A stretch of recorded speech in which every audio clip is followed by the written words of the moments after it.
All right, everybody. Happy Monday. Welcome. And this is got to be one of the coolest favorite cyber calls going. Again, hard to believe, but we are in 2026. Hard to believe we are 3 weeks from Right of Boom. So in the spirit of Right of Boom, I wanted to bring on three of the most sought after workshops at Right of Boom with John Strand and the BHIS team. We'll do some intros in a second. But first and foremost, again, welcome and thanks for joining us.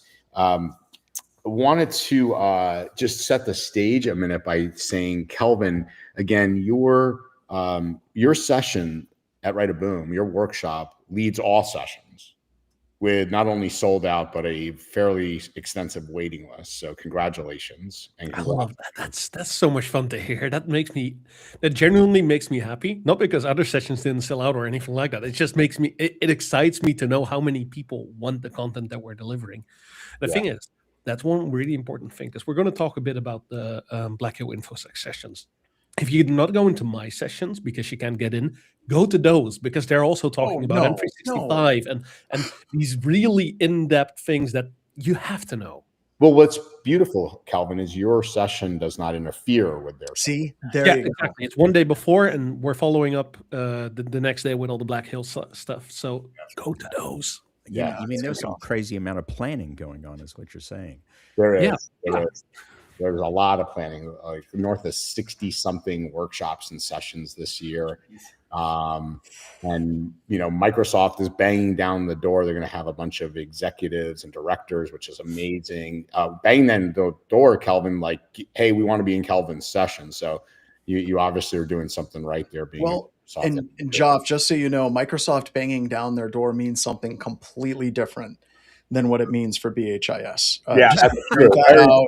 Yeah, we can go down those stories, John, if you want. We can actually. Yeah, we can. All right. Just real quick, are other people getting sound? I see one person says they're not getting any sound. No getting sound. Hey, Keith or Mike, Mike at Relevant, can you confirm you can hear us? Please.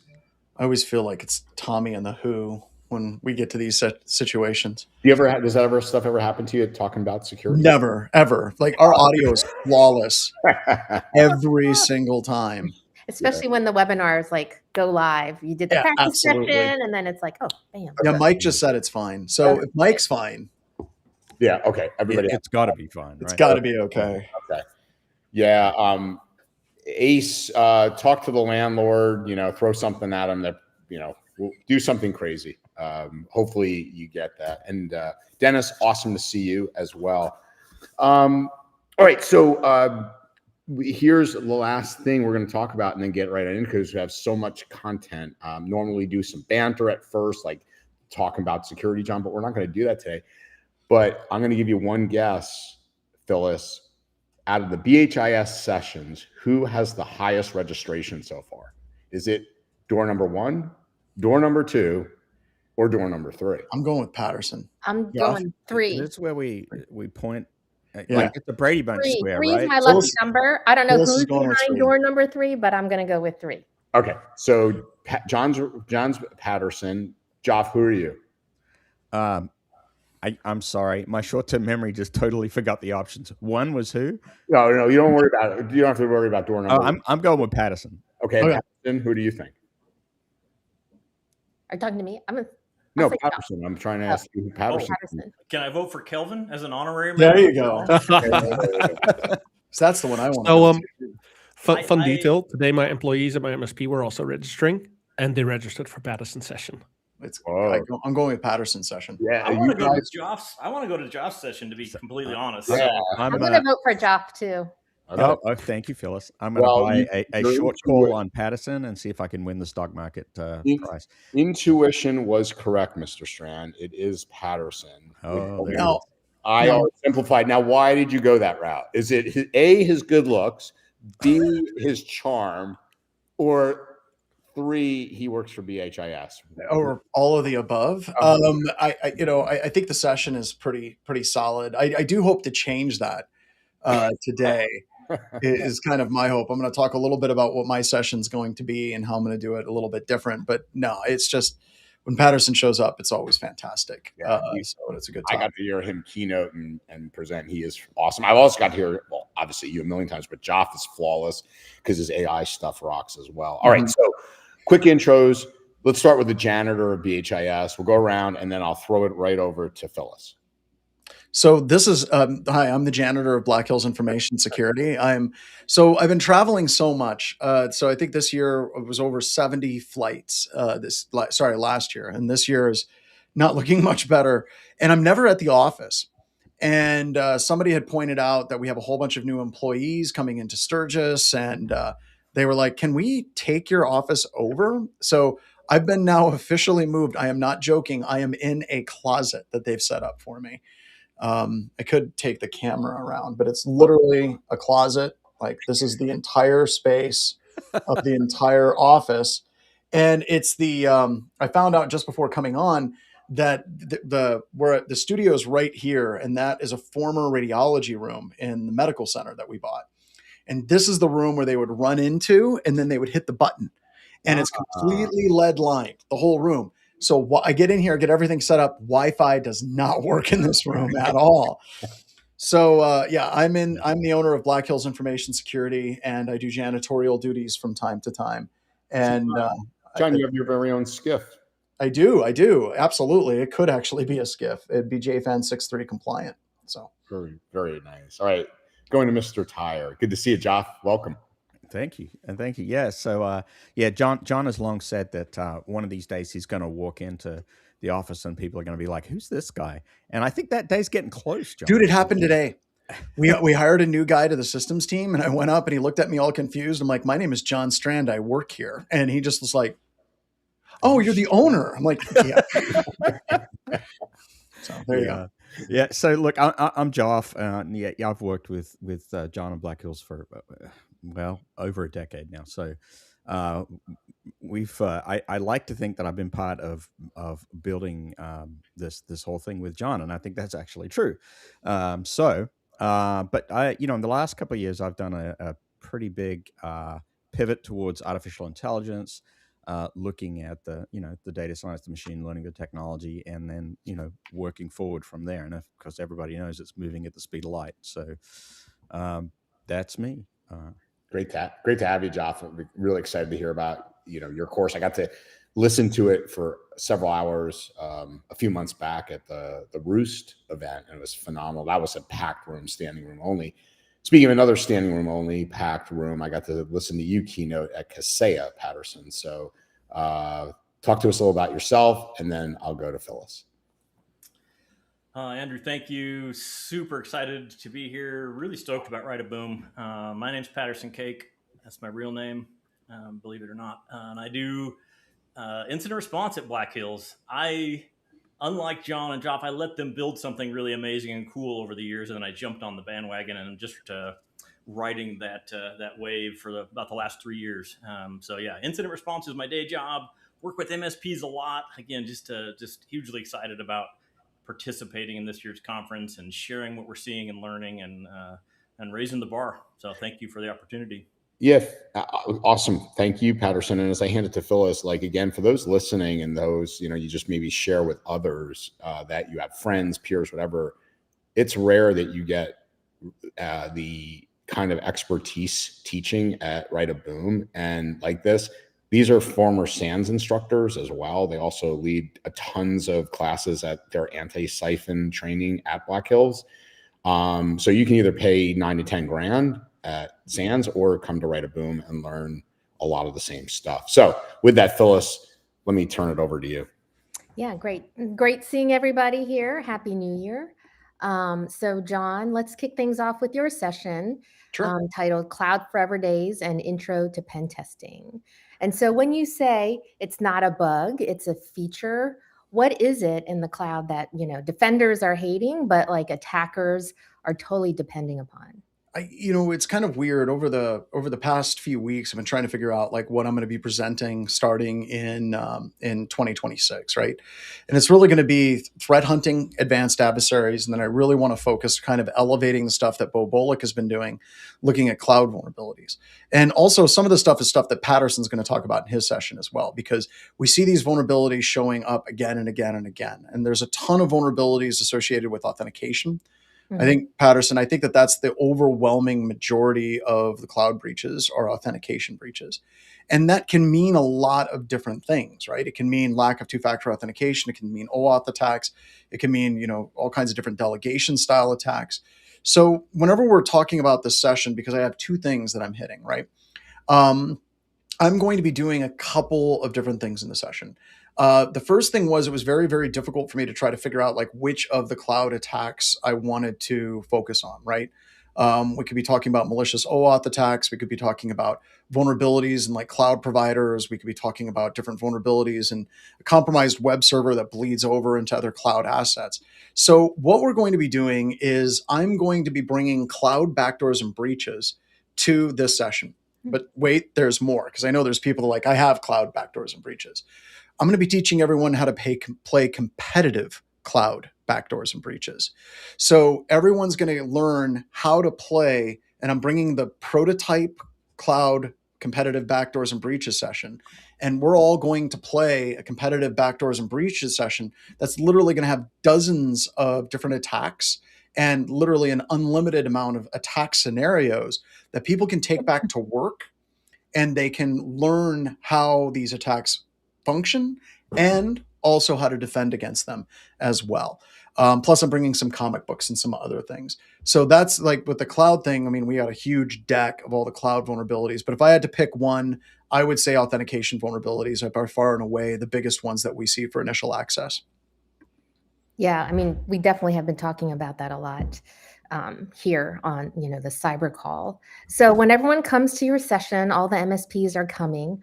What's the number one, excuse me, cloud misconception that you are going to, that it's wipe more away? I'm going to go with it's more secure. I'm going to go with that misconception, because that is a true statement and it's also not true, right? I think it's more secure because you're not trying to maintain an on-prem Exchange server. I think that that's absolutely fantastic, and it's really, really good. But the problem is whenever you're looking at cloud, and let's just pick on Office 365, or is it Copilot 365, or is it just Copilot? I can't remember what Microsoft did with the name last week, but they're changing it constantly.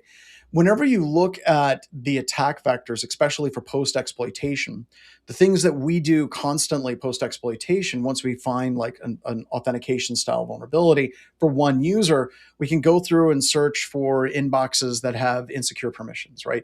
We can export SharePoint OneDrive data. We can export that automatically. We can go through and find groups where we can create very closely named groups to create persistence. I mean, there's so many different things that we can do post-exploitation that a lot of those are quote unquote features that are built into the system. And this gets into the joke Joff and I were kind of going back and forth where Microsoft beating our doors down. A lot of the vulnerabilities that we've discovered at Black Hills Information Security and tools that we release in tools like GraphRunner, when we share this with Microsoft, I would say 9 times out of 10, they're basically like, no, that's not a vulnerability. We designed it to be that way. Yes. And I think that that's something that's going to be kind of shocking for people to learn the breadth of all of the different attacks post-exploitation that exist as well. John, can I chime in there for Kelvin, because he sits in as an MVP of Microsoft. What do you get an inside seat on this, Kelvin? What are your thoughts on what's There's a lot of choices that have been made in M365 that you have to remember that M365 is something that came from BHIS, which is technology created 15, 16 years ago when security wasn't as much at the forefront as it is now. The Entra team, the Azure AD team, got one simple assignment from the program managers. They said, we want to recreate Azure we want to recreate Active Directory in the cloud. But Active Directory, by default, was already super permissive. So they had to do the same thing. And it's a lot of legacy choices that were carried over, and a lot of Microsoft is a huge proponent of collaboration. And they wanted M365 to be designed around collaboration. So that whenever there was a choice to be made around collaboration or security, they fell over to the side of collaboration, which guest access is a perfect example of that. I've said that a lot of times in the session. I've actually, at last Flow, I had a session with Bo Bullock to teach people about Graph and that kind of stuff. And we were talking about that guest access is super permissive in M365 by default. And that only has one reason. We ask for it. As MSPs, as users, as that kind of stuff, we want to be able to share data limitless. We want to be able to send someone a link and they should be able to see the file, not thinking about the security implications. So that's the biggest issue that we're bumping into. And like Microsoft says, they're not misconfigurations, they're just insecure by default. Yeah. They're features. I think it's funny. Almost everything you just said also applies to the operating system, right? Yeah, if you look at all the security vulnerabilities, you're like, wait a minute, this code looks like it's from 3.1 for work groups. Always has been. Always has been. Joff, were you going to say something, bro? No, I just, it's so on target, what Kevin's saying. It's by design. It's intended to be easy to operate, and security's typically been a secondary thought. And we've said, John and I have said for a long time, and many other pen testers at Black Hills historically, that Active Directory was the path to exploitation, right? It was the way we got in, because just straight up LDAP queries would get you so much information, and that's just been ported over to the cloud ultimately. And Bo spends a lot of time, exploiting JSON RESTful APIs that give us data along those same lines, and it's ultimately the same issue. On the other side, though, Kelvin, we are seeing things like the the token security coming in, and they are. It seems like, and why they're showing up in mass at our conference, they are telling us, is because they are all in on security now, and things. We are seeing changes. Microsoft has had a huge shift internally as well. They want more secure defaults. The biggest problem is their clients, us enterprises, everyone. We all are demanding things of them in specific ways, and they can't accommodate every single thing. A good story about that is multi-factor authentication. Microsoft wanted to enforce multi-factor authentication for every single client in M365 at one point. They said, we're going to do this. And then their biggest client in the world, which has over they have an extreme spend. They have an extreme spend. The biggest enterprise in the world said, no, we're stopping you from doing that. And they just had to listen, because their biggest client said, like, hey, and it's exactly the same for MSPs. If your biggest client comes up to you and says, we don't want multi-factor authentication, an MSP is not going to enforce it either. It's the exact same pattern, just at a different scale. And honestly, it's not a problem, because AI is going to come and solve all of our security problems. And it's the obligatory AI joke, right? And we're still waiting. What I love. So is it's John said Microsoft has made a big change. They have made a evolution of being a very security focused. I dare even say they are a security company on its own now, but they have had a lot of legacy they're carrying with them, and that's the biggest issue. It's tech debt. It's tech debt at a security level. Yeah. So, Phyllis, let's jump back to you for keep us on track here. So we know secure by default has always been a long time dream of ours, John, back in our government days, for sure, secure configuration. And so what is, in your opinion, a classic harmless cloud misconfiguration that routinely becomes a serious exploit when you really think about an attacker? Apps.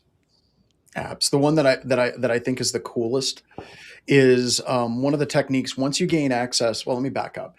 It used to be, if you wanted to do a spear phishing attack, you could create a malicious app for a different company in Microsoft that would actually allow you to gain access to the data that's associated with that tenant.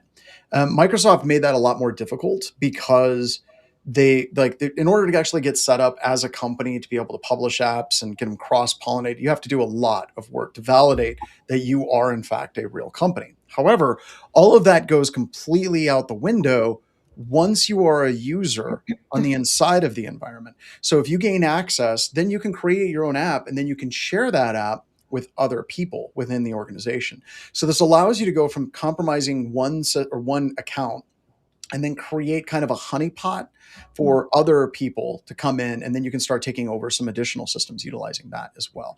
So like looking at that post exploitation, like just landscape that exists is just so rich in Microsoft. And I think it goes back to what we were just talking about. It's by that way by design, right? Microsoft wants you using Teams. They don't want you to go to Slack.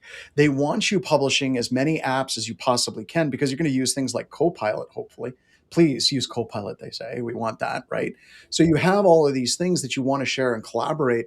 And it's 100% true, right? If the business unit comes up against security concerns, like almost all the time, the business unit wins up until a breach. Then things change dramatically. So that's one of my favorite techniques that that we're going to be talking about in my session. That's awesome. So, we often talk on the call like the training for users and for MSPs and what do they need to know. After MSPs, attend your Black Hills session, how is it that they should be using their offensive testing differently after the workshop, and what new habits should they be creating? And, as you always say, like, you're going to make it a regular part of your business. So what is it that they're going to take away and take home and start doing? I'm going to pass this over to Kelvin here in a couple of seconds. There are so many tools that are free that you can use that makes your life so much easier. If you're looking at offensive testing, look at Graph Runner. I actually thought it was funny. I have, this GitHub project for CIPP up right now. It's just sitting here. But there are so many products out there that can assist you with this. And what I recommend a lot of MSPs and MSSPs do is look at what the free tools do, right? Look at what the free tools do and what's available to you. And then start looking at what's possible. And then that stages you in your understanding as far as what commercial tools you can start to deploy. Because there are a lot of really great commercial tools that can help with these types of issues. But it's really good to start with some open source tools, get your head around what are the security implications that you're going to be dealing with? What are the tools at your disposal? Because you're never paying for what a commercial tool does. You're paying for what a commercial tool does that an open source tool does not do. And that's what you really need to be focusing on. And then, I'm going to just go off script a little further, like, so you find the exploit, you find the issues. And then most importantly, as I always, my biggest thing is like defend. And, does your class, will there be a takeaway? Like, how can organizations prioritize what to do and how to do it and tools around that? I know you have a lot of that. So I just want to kind of. Yeah, we do. And that's one of the reasons why if I'm looking at the session time, I have 4 hours, right? I've got to be talking like introduction to pen testing and how to do those types of security assessments. And we're going to definitely have some hands-on labs with doing that, right? But if we're looking at it broken down, it's like 2 hours and 2 hours. Mm-hmm. I don't want to just show up in 2 hours and give you 3 things, right? I want to leave you with a huge amount of things to think about, right? And that's why I'm kind of doing this backdoors and breaches competitive. We're going to walk through how to set it up, because as part of backdoors and breaches, it's not purely offensive. There's also a big component associated with defensive components of what you would be doing as well. So that is a huge takeaway from this, because a lot of the stuff that we've been doing for 20, 30, 40 years, you can actually match up the kind of goal and objective of things like log analysis, watching authentication logs, looking for failed authentications followed by successful authentications. You can take that templated concept and you can quickly apply it into the cloud. You just have to know the right places to go. So absolutely. And then the competitive aspect brings in all kinds of really hilarious things that I've seen in my my career over the years that we're going to incorporate that as well. So it's very, very, very cool. So please come check it out. I got to beat Patterson at least. That's what I'm asking for. And John, if you haven't noticed, is a very dynamic speaker. Yeah, so it's also going to be very interesting. So my final question for you, John, is what is one cloud feature you've seen repeatedly turn into a board level incident? And why do orgs keep on leaving it exposed? Like, why? We always say that it's like over and over. You see the same thing. Why? This is a great handover point for Patterson, because he does all of our IR, and as many of the cool 0-day attacks that we talk about, all the neat stuff that's out there, it comes down to authentication. Mm-hmm. Like if I can get in the front door and all it takes is one app, something that doesn't have a two-factor authentication, one user that we can socially engineer. Once we get in, for many organizations, it's game on. And if you're going to start somewhere, look at your authentication profile. And it's far more than just simple user IDs and passwords for logging in. It's far more complicated than that. But like I said, this is a great handover for Patterson because he does all this stuff on the IR. Start with the simple. Don't get caught up in the bright, shiny thing that's out there. Stick with the basics and fundamentals. Authentication, authentication, authentication. Yeah, I know we're going to Jop, but Patterson, you want to just, dovetail on that, what you see day in and day out? Yeah, honestly, it dovetails perfectly with Kelvin's commentary a little bit ago. It's the human being. It's the combination of us as humans and our need for a mechanism to easily access the resources. So it's that human identity authentication piece. It's the future of security. I think it really is. We got to figure this out, and we're doing a terrible job, just to be frank. So definitely, you want to attend both John's session and mine, but I would definitely prioritize John's because he's far better looking than I am, hands down. The bonus checks in the mail, man. Wow. You know what? And this is horrible for you. This isn't going to help sell your class because now everyone knows without question you're a liar. So handing it over. Damn it. Okay, so let's make sure Josh's session gets full instead.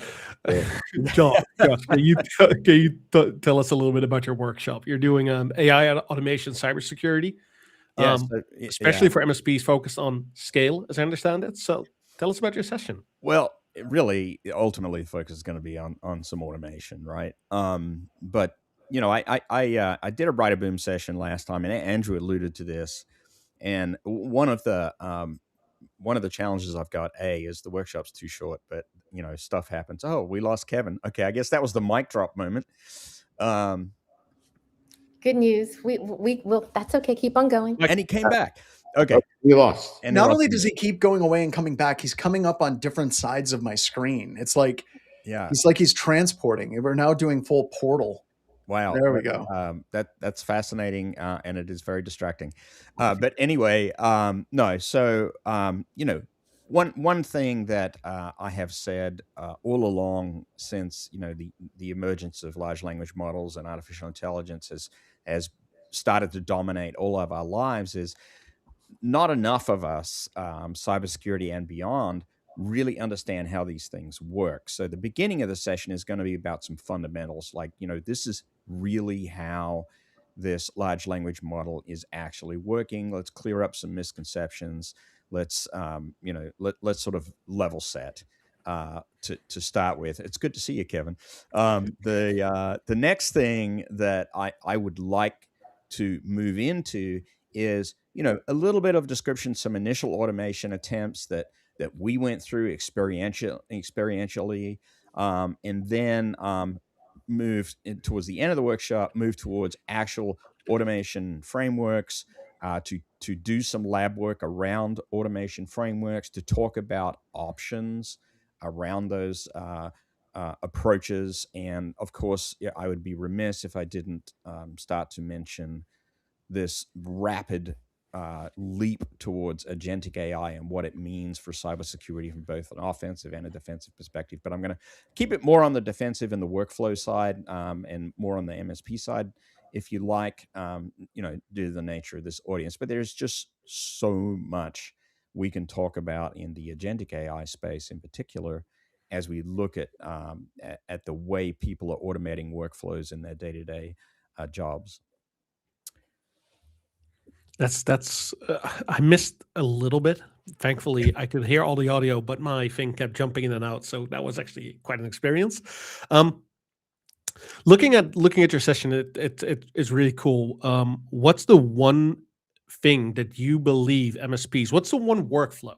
Because you just used the word workflow a couple of times now, it's stuck in my head. What's the one workflow you believe that MSPs should automate already because it's just an operational waste not to? Well, I think the basic ticket management stuff, right? I mean, if you have your incoming workflow coming from, let's say, an email box, that is a natural thing that leans towards some agentic AI activity to do some basic categorization, to raise the ticket in the appropriate place with the appropriate resources. And there goes Patterson now. And so incoming workflow that's coming into the organization from an agentic perspective is really fertile ground for this stuff in these applications. Okay.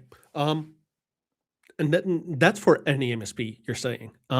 Yeah. Looking at the more mature MSP security operations, so the guys that have a SOC or that are working with more complex incidents, like where do you think their biggest drag coefficient is that AI can remove?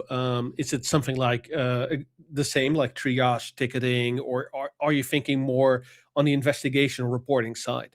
I'm thinking more on the investigation reporting side. Honestly, the biggest bang for the buck you're going to get beyond some initial acceleration of just workflow triage, if you like, is going to be starting to lean into things like doing some automation of incident response with models agentically making some autonomous decisions based on that incident handling flow, and maybe more intelligently giving some responses to those tickets in the ticket flow, more intelligently doing some of the analysis. And the same applies actually, frankly, to the offensive side, right? I mean, we're seeing examples out there, and forgive me for saying this, I did have a decade of offensive security as well. So, but we are seeing lots of examples out there of fully automated pen test frameworks that are becoming very real in the industry, are driven by agentic AI and AI models. And I think we'll see a lot of traction with that. And recent Chinese APT actions that leveraged Anthropic Claude to write themselves a full penetration testing framework is a great example, right? And leverage that very, very effectively. So I think what it's going to come down to is how well people do in terms of giving their AI more decision-making ability and how they handle the on the agentic side of it. And this, I'd have to get into some definitions if I go much further, but on the agentic side of it, how they handle that actual reasoning and decision-making that comes out of what is fundamentally a non-deterministic technology. And that's where things get really interesting. I'm loving all of these answers, especially because you just started about how the Chinese groups were already starting to use AI to automate these attacks as well, Yeah. and that's a huge thing, of course, because I mean, as attackers, our attackers are now working in a more automated fashion. What's the mismatch you see between like the attackers' speed that they're gaining, they're automating probably more than MSPs these days, and the defenders' processes that need to catch up to that exact example? Well, where does automation close that gap? Yeah, I mean, I should put this graphic. I had a graphic in one of my slides, which I'll try to dredge up again, and it's a graphic of two AI models with a sword, fighting each other, right? I mean, it's that's what it comes down to, right? We're going to see this full automation of attack frameworks. That's already happening. We are absolutely seeing on the defensive side a lot of automation of handling the attacks that are coming at you. And really, this is a ramp up on speed of all these processes. I mean, ultimately, when you look at AI models and AI technology, if it's done right, and that's an open question, it's about task acceleration, right? And task acceleration, it's on both sides. It's on the offensive side, it's on the defensive side, and it's equally applicable. I'm going to go slightly off script here because I really love I love the entire thought process of defenders and attackers and these kind of things, even like when they're fully AI driven. What's your opinion about using something like a AI driven tool, Copilot, to do log analysis instead of an experienced SOC engineer or these kind of things? Like do you believe MSPs are able to deliver the service like a SOC engineer would with these kind of AIs, or do you believe like there's still a gap there? And Joff, after you answer, I'd love John's answer because you guys have a SOC, and I'd love to understand what. So Joff first, but John, if you could throw in like at BHIS with a fairly large SOC that has very important customers, like what automation and AI are you guys looking at? So Joff first. Yeah, you know, I see this as kind of the 80-20 thing, Kelvin, sorry. It's it's one of those things where if you've worked a workflow, an AI assisted workflow, an agentic workflow that's relatively mature, then throw a lot of use cases at it, but throw them in the area where they're just volume initially so that you can get the volume knocked out. And maybe the more difficult things have some sort of combination of human and automated approach to it, really in order to improve your actual product that you're using the artificial intelligence for. But you're going to have a lot more challenges as the reasoning challenge becomes more complex in working out how that agentic workflow is going to actually be able to assist you, and it's going to have a lot more design challenges in the automation to get it just right. So the sort of 80-20 rule, I think, is a really good way to do it. Yeah, I like to think of a lot of these workflows that agentic AI is enabling as being like having a super, super smart fleet of interns that can knock out a bunch of work for you. That's maybe on the easier scale initially, and then we sort of go up towards the more mature scale as we develop out better. And on our SOC, kind of getting into some of the tooling, one of the things that we started a while ago was starting with the risk-based alerting approach, where instead of looking for an event that triggers an alert, what is a collection of events that can help determine whether or not that should be a triageable alert, right? So if somebody runs "Who am I" at the command line, that could be bad, right? It could be an attacker that's trying to identify their permissions, or it could just be a really dumb program trying to check its permissions before it runs. Now, if you have that happen by itself, there's not a lot of context around it. But if you have the "Who am I" command, you're running the "NetView" command, you're running, ping sweeps on the command line, all of a sudden you're now collecting more context about what's happening on that endpoint instead of that single event. So we use Lima Charlie. We use whatever EDR our customers use, but we use Lima Charlie, and then we run that data through Tines, and Tines help us do that risk-based alerting to be able to find some context around it. Now, that is also coupled with adversarial emulation, where we're going through and we're like replicating the attacks that an attacker would do in a system, and then making sure that everything's working properly. And then on the offensive side, there's a number of things. I think, Joff, the things that the testers are most excited about is in the area of reporting, what can assist us with QC, QA, and generating and helping us get better context and actually looking at our reports and how we can do better, which I think is good. But the other thing that just one thing that sticks out. Yesterday, Bo was talking about using N8N and creating agents that can go out in a specific knowledge group, let's say cloud pen testing or exploitation, implant development, web application security assessments. And it can go out, it can scour the internet, go to a bunch of different RSS feeds, pull that data back, do analysis on that data, try to sort which of the articles would be interesting to the testers, on a scaling and a scoring mechanism, seeing if it's new and seeing if it's unique, and then taking that and in some situations going to the point generating proof of concept code wherever available.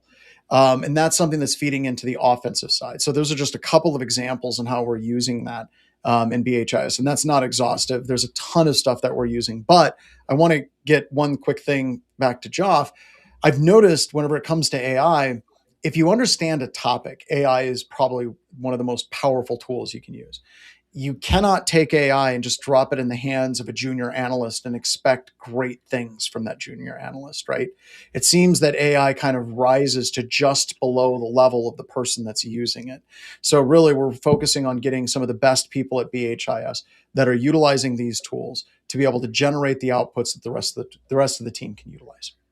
Well, John just nailed it, actually, because the trick is, right, I think a lot of people out there today, when they hear, I'm going to use AI for something, they immediately default to, okay, well, I'll just go to the, chatbot interface and I'll start prompting, ChatGPT or one of these models that's out there to do the work for me.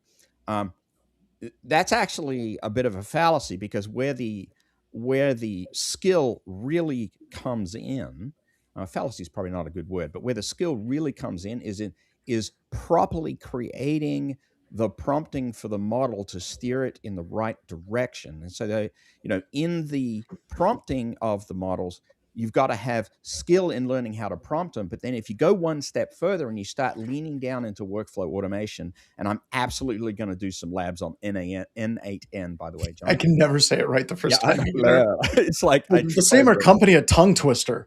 In fact, I'm going to lean into N8N pretty heavily in this class because it really is a nice no-code way of creating agentic AI workflows, and so we're going to be talking about that quite a lot.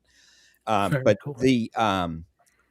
Lost my train of thought. Oh, so when you bring some experience to the table of some super experience, let's say they're penetration testers, where we can make things really work is to build in the right prompting into the agentic tools so they become part of a framework that the heavy lifting of getting the reasoning correct is kind of the brain, if you like, is kind of built into the product, right?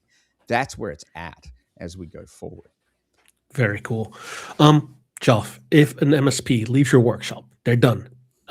They now have a month to implement anything, and it's an AI change, and a change by utilizing AI in a better way, or these kind of things. What do you believe that they should be implementing to create the biggest efficiency gain, but then without adding too much risk on their side? Because anything that we add, of course, as MSPs, it requires somewhat of a risk assessment. I think there's a couple of things. I mean, the first thing I would say is organizationally, lay down some policy and standards first, right? I mean, I think that's sort of a pretext to your question in a way. We can't just use AI without any policies in place. Just use ChatGPT, Claude, and all of these things at the same time. I'd say that's inadvisable, right? Once you get that stuff laid down, I think the very next step that you can do is just send your folks to some training. Let them really understand. And my training might be this. It could be some other training, could be some combination. Let them really understand what these things are capable of doing and the way to talk to these models. Because if you don't get that right, you're going to have a lot of parallel, duplicate efforts and attempts that are just going to waste a lot of money and time, right? Then, along with your policies and standards, you can lay down some additional, templating initially around the chat side of the models that are good templating for people to use. After that, you can go further into the agentic side and start really talking about upping your workflow automation game. Awesome. I think I'm out of questions. Yeah, Phyllis. We'll jump back over to.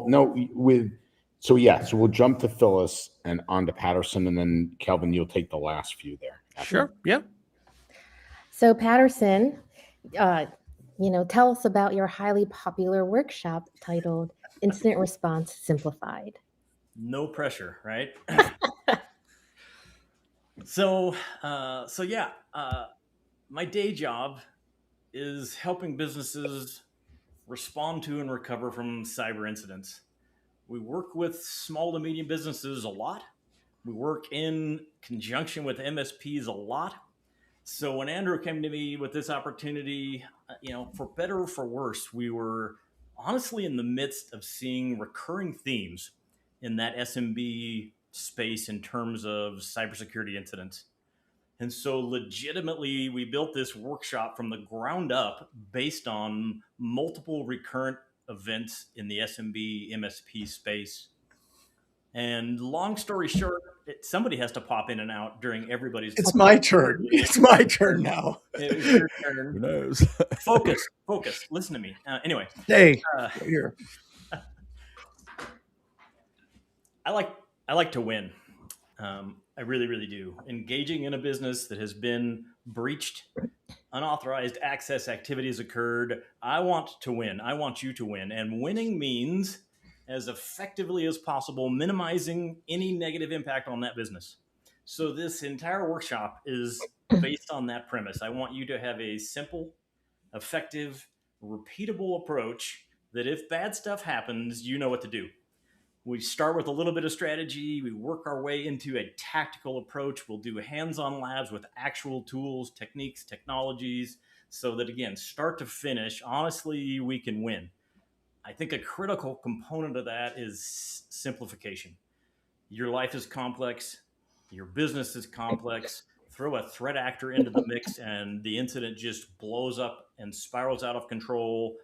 IR simplified. That is my entire approach. Honestly, that's a summary of my job, my career, maybe even. How do we simplify this so that we can win the day and recover, get back to business as usual, improve security posture, all in 4 hours? That sounds awesome.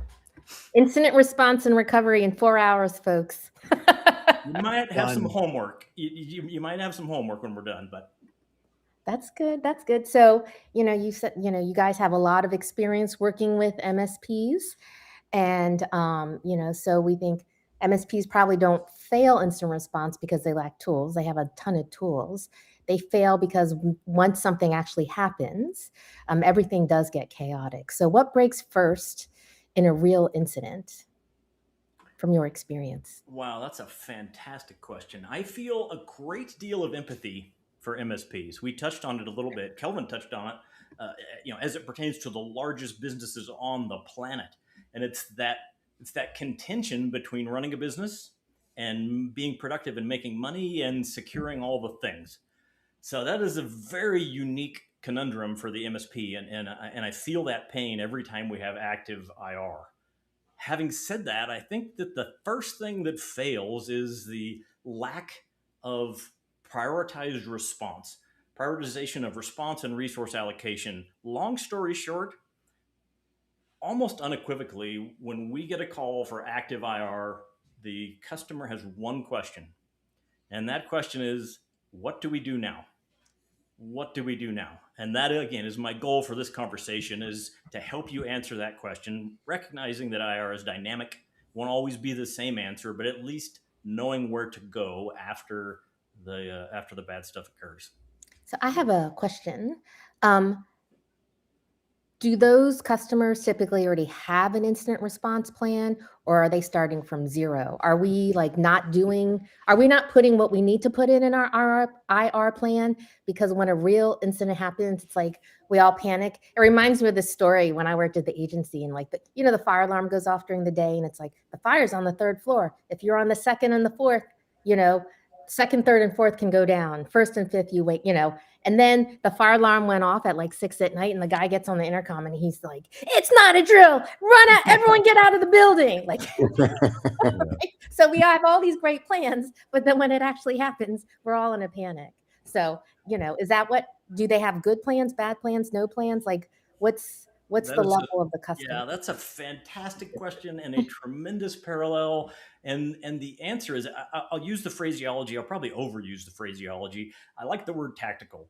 And when I say tactical, I am specifically thinking about the general definition of maneuvering to accomplish a purpose, as differentiated from the strategic. The strategic plan is 74 pages long, and nobody ever reads the plan in the midst of active IR. And so again, part of my proposal is that we come out with a tactical plan of actual things we're going to do in the event of an emergency. 5 pages is too long, point in fact. And so, yeah, absolutely spot on. Is that, John, just quick pivot, is that part of the reason for backdoors and breaches? For example, being able to do this happens, do this. Obviously, can be very technical in nature, but as Patterson said, incident response plans are great, tabletops are great. Well, when shit hits the fan. I'm gonna paraphrase Phyllis and Mike Tyson. Everyone has a plan until they get punched in the face, right? And backdoors and breaches is a way to get yourself to punch yourself in the face to be more prepared for it, right? It's there to spawn off questions. If you have this specific type of attack that hits you, do you have the technical components, the Lego pieces in place to deal with it appropriately? I mean, Patterson, the question is, what do we do next, right? A lot of times we ask, okay, where are the logs? Where do we have the logs? Tell me where the logs are. And it's very rare for an organization that's been compromised to be absolutely, here's all of our logs. This is exactly where they are. This is the format that they're going to come in. Here's how we have them pulled down. A lot of times they're like, we don't know. Or what are logs? Yeah, they may have a vague idea. They're like, well, we'll give you credentials, Patterson, and then you can go get them. Is that okay? And it's basically trying to expose people to questions. If this particular attack hits you, these are the corresponding defensive components that you need to have in place. And it's not complicated. It can get very, very complicated, but if you can prepare and be ready, it's not that complicated once you get that level of preparation in place. And I really look at Patterson in my session, like they really dovetail in, because my heart is IR. Patterson taught SANS 504. I taught SANS 504 for a long time. He did forensics instruction. And it's one of those things, like Patterson says, we hate to lose.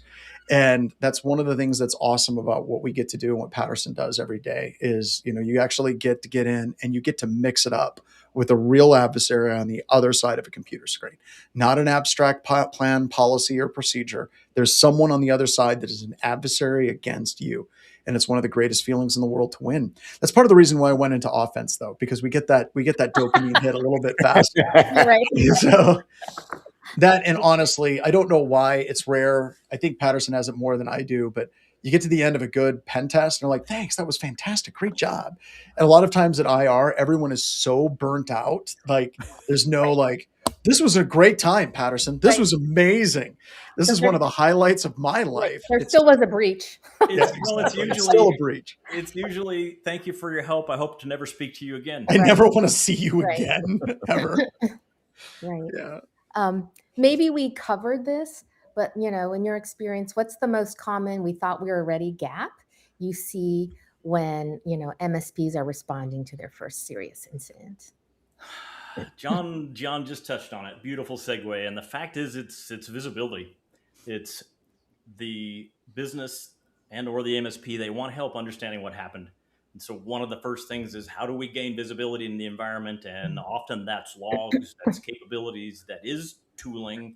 And we roll in and say, let's look at your firewall logs. And they have approximately 4 hours worth of logs with zero fidelity. And I hate saying to the customer, I'm sorry, I can't tell you.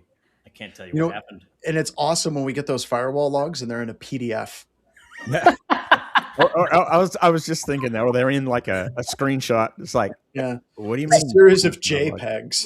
Oh my God, no. Here's the good news. Like these are the kind of things that are going to be uncovered in your sessions, right? Like, hey, maybe 4 hours of logs that constantly overwrite themselves because of lack of space isn't like the way to go. But a lot of them, I think that's great, Phyllis, because so many people don't even know that that's a problem, right? And that's why you should be going to these Right of Boom sessions, right? Because we're trying to be ahead of the curve on a lot of this stuff, and that's our goal. So and what I'm also gathering, I like that what you said, tactical, because even I'm thinking about our controls. It's like, have a point person, have the phone tree, have what I mean, like who's going to be leading the all those kind of like very high level top things versus everything is interconnected. When we say collect logs, it's not just, there's many things. It's for vulnerability management. It's for incident response. It's for, so many things. So I really like, even just in this Q&A, like, just gets my juices flowing, thinking about all the things that we can do to help organizations. So anyway, I'll stop talking and pass it. I also loved your fire alarm analogy, which actually leads me to a question for Patterson immediately. Like, what's the one concept that instantly removes that fire alarm panic? Like that just makes people feel like, hey, I'm in control now. What's one IR concept that you have that when you introduce it or when you have an incident that you're trying to get under control, no matter what tools people use or what software they have, like this immediately creates some peace for everyone? I think, it's a bit of a contention in I rebel against the sort of overarching, overwhelming strategic incident response plan. At the same time, I absolutely believe you need a plan of action. And although IR will always be dynamic, that sense that if the alarm goes off, I know what to do. I may not have the entirety of a plan. I may not know how to full stop recover the building if it burns down, but I know what to do now. And maybe I know the next step and the next step. And that, again, it calms the chaos. Everybody takes a deep breath. To butcher a Jocko Willink quote, take a breath, look around, make a call. Do that next thing, and then the next thing, and then the next thing, and we're on our way to active response and winning the day. Patterson, Clark Harshbarger, who used to be with CrowdStrike he was their director of IR. He'll be at Right a Boom also doing a session. He very similar to you, said, very similar things. But the one thing he really believed was having your call tree, like printed, because again, systems down, you can't get things. But he's like, if there was one piece of advice I would have is, who are the main people I need to call? This person, cyber insurance, my breach attorney, like the most critical call tree people. That was his. What are your thoughts on that? I will provide you an external resource. I will provide the attendees an external resource specifically to what I think a tactical IR plan should contain. And it should contain critical roles. And I mean critical roles. I don't mean 93 roles. I mean, who's in charge? Who's the secondary person who's in charge, etc. So those critical roles, critical contact components, and then some critical pieces around who has emergency authority in the midst of active IR, the end. And literally one page if we can do it. And so then having that available, ready, socialized, to me is super beneficial, because nobody should be doing this alone, honestly. And so knowing, again, who's in charge, who to call, bringing that group together with a prioritized response and prioritized allocation of resource, that's how we do this well. Yeah, good answer. Kelvin, I got one more. Yeah. So if an MSP adopts your IR approach, what will be the difference when they get that 2 a.m. call and an engineer picks up the phone and goes like, sorry, what did you say? Everything's hacked? Everything's ransomed? Great question. So what I want to do in that specific situation, you get that call whenever it is, it's a Friday afternoon, right? Always. That Friday afternoon call, you immediately pivot to a scoping conversation. You ask the right questions, so you get off that call with a basic understanding of what is happening. And then based on this overarching conversation, you know the next steps to take. Moving into, again, an overarching workflow, complete with tools, techniques, et cetera, to respond effectively. Again, that first piece is just take the call, deep breath, and then ascertain as best you're able, situational awareness, what's happening right now. And then, okay, I know what to do.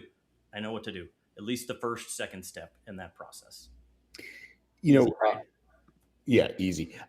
We have this session called Cutoff Between Event, Incident, and Breach, and it's packed. I mean, we have one of the MSPs that does this, I think, just about better than anyone. His name's Leif Wildenberg. He's going to provide his entire process to all attendees, and he's running the session twice. That said, question for you, and in closing, Bob kind of asked this in chat, Patterson.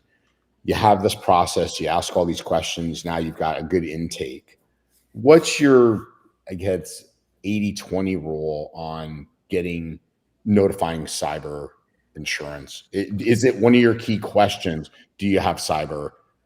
Can you just close us out with that? I think it's really important. That absolutely is a key question.